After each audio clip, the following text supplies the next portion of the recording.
Our next speaker this morning, my notes, is Emily Scanlon with her speech, A Strong Government for a Strong People.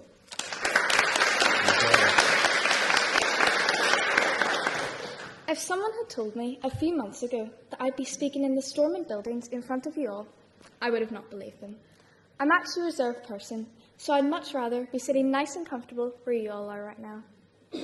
Seriously though, as I stand here today, I think of the lovely people of Northern Ireland and who, through no choice of their own, have been without a power-sharing government for 21 months.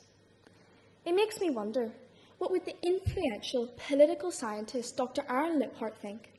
After all, this power-sharing idea represents many years of his research. Maybe he would be asking the same question I myself ask.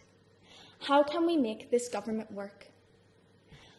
These power breakdowns affect us all. At 16 years old, I am putting in a 9-hour day, much like my parents who are in full-time jobs.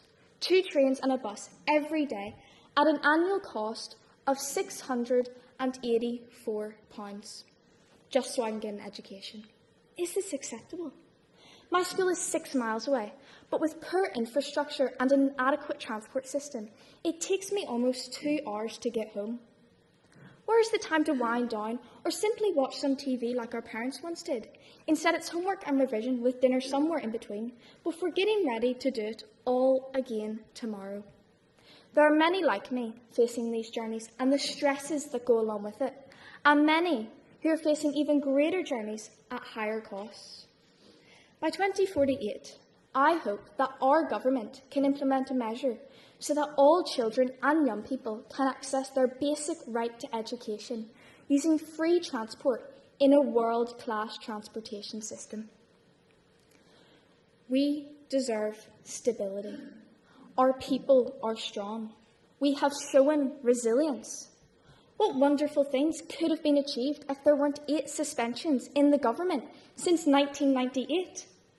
Do we dare to think we would be living in a society growing in respect and understanding one another?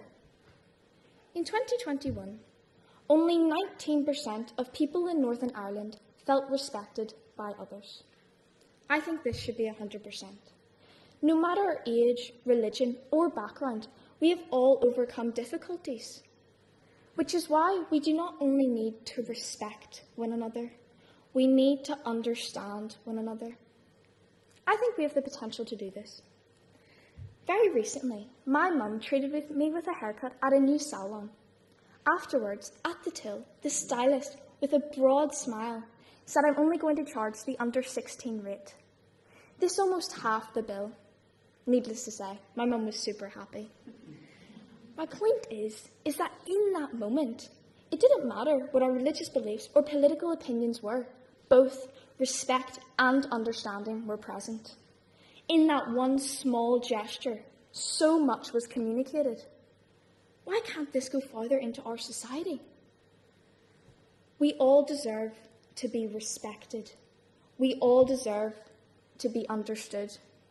We all deserve a strong government that can provide that all-important stability to ease this negative burden. A real government is an assembly that can make decisions that benefits everyone in our society. A government that meets challenges swiftly, with steadfast focus on all the people of Northern Ireland. That's my vision of a real government. I think Northern Ireland is a lovely place to live. And having spent time in South Africa, I am grateful that our society is relatively safe. Here we have abundance too. We have people who are friendly and willing to give a smile to anyone they meet, not to mention our lovely parks to have walks with friends and family in. We have gorgeous cafes and award-winning restaurants serving local produce. But best of all, we have a talented youth waiting to be asked to help. But I know Northern Ireland could be so much more. And I hope that in the not-so-distant future, we will have stability in government. We, the people of Northern Ireland, are strong, and we deserve a strong, active government working on our behalf.